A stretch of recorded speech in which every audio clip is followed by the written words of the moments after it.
சதம் அடிச்சாலும் வைபவ் சூரியவன்சியால இந்திய அணிக்காக விளையாட முடியாது. ஏன், என்ன ஆச்சு, எதுக்கு இந்த தடை அப்படின்னு எல்லாரும் கேட்டிங்கன்னா, பள்ளிக்கு போகிற 14 வயசில் பீகார் மாநிலத்தை சேர்ந்த வைபவ் சூரியவன்சி ஐபிஎல் போட்டியில் ஆடிய ருத்ரதாண்டவ ஆட்டம் இந்த சீசனில் மறக்க முடியாத இன்னிங்ஸாக மாறிச்சு. ராஜஸ்தான் அணிக்காக விளையாடிட்டு வர வைபவ் சூரியவன்சி ஆடிய 3 இன்னிங்ஸ்லையும் முத்திர பதித்தார். ஐபிஎல் கிரிக்கெட்டோட என்ட்ரியை சிக்ஸரோட தொடங்கிய வைபவ் சூரியவன்சி பயம் அப்படிங்கிறது என்ன அப்படின்னு தெரியாத அளவுக்கு விளையாடிட்டு வராரு. 35 பந்தில் வைபவ் சூரியவன்சி அடித்த சதம் இந்திய அணியோட வருங்கால நம்பிக்கை இவர் தான் அப்படின்னு பலரை சொல்ல வச்சிருக்கு. அவரோட பயம் இல்லாத பேட்டிங்கை பார்த்து பலரும் இந்திய அணியில் விரைவில் இவர் விளையாடுவார் அப்படின்னு தங்களோட விருப்பத்தை வெளிப்படுத்தியிருக்காங்க. ஆனா 14 வயசான வைபவ் சூரியவன்சி தற்போதைக்கு இந்திய அணியில சேர முடியாது.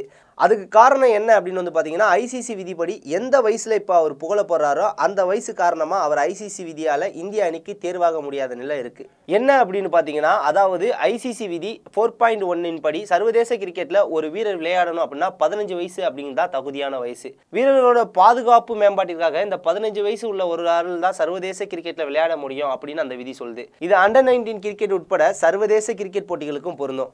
ஐபிஎல் மற்றும் ரஞ்சி டிராபி போட்டி உள்ளூர் கிரிக்கெட்களுக்கு இந்த விதிகள் பொருந்தாது என்பதால தான் தற்போது வைபவ் சூரியவன்சியால ஐபிஎல் ஆட முடியுது. ஓகே, என்னப்பா சொல்ற, இதற்கு முன்னாடி 14 வயசு சேர்ந்தவர் ஐசிசி போட்டியில விளையாடலையா அப்படின்னா ஒருவர் ஆடி இருக்காரு. பாகிஸ்தானை சேர்ந்த ஹசன் ராசா சர்வதேச கிரிக்கெட்ல தன்னோட 14 வயசு 227 நாள்ல அறிமுகமானாரு. சர்வதேச கிரிக்கெட்ல இளம் வயசுல அறிமுகமானவர் அப்படிங்கிற சாதனையும் இவருக்கு தான் இருக்கு. ஆனா இது நடந்தது 1996ஆம் ஆண்டு. ஆனா 2020ஆம் ஆண்டு தான் சர்வதேச கிரிக்கெட்ல ஒரு பிளேயர் விளையாடுறதுக்கான வயசு வரம்பை கொண்டு வந்திருக்காங்க. இந்த விதிக்கு அப்புறம் தான் எந்த ஒரு கிரிக்கெட் வீரரும் சர்வதேச கிரிக்கெட் போட்டியில விளையாடணும் அப்படின்னா 15 வயசு நிரம்பியிருக்க வேண்டும் அப்படின்னு சொல்லப்படுது. அந்த அடிப்படையில் பார்க்கும்போது வைபவ் சூரியவன்சிக்கு இப்போ 14 வயசு தான் ஆகுது. அவருக்கு அடுத்த ஆண்டு, அதாவது மார்ச் 27, 2026ஆம் ஆண்டு 15 வயசு நிறைவடையும்.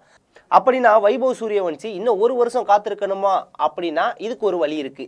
ஆனா அதுக்கு நம்ம பிசிசிஐ மனசு வைக்க வேணும். ஒரு வீரர் சர்வதேச கிரிக்கெட்ல விளையாட குறைஞ்சது 15 வயசு இருக்க வேணும் அப்படின்னு விதி வகுத்துள்ள ஐசிசிஐ விதி விலக்கையும் கொடுத்துள்ளது. அதாவது 15 வயதுக்கு கீழே உள்ள ஒரு வீரர் விளையாட வைக்க விரும்பினா அது சம்பந்தப்பட்ட நாடு ஐசிசிஐயிடம் கோரிக்கை வைக்கலாம்.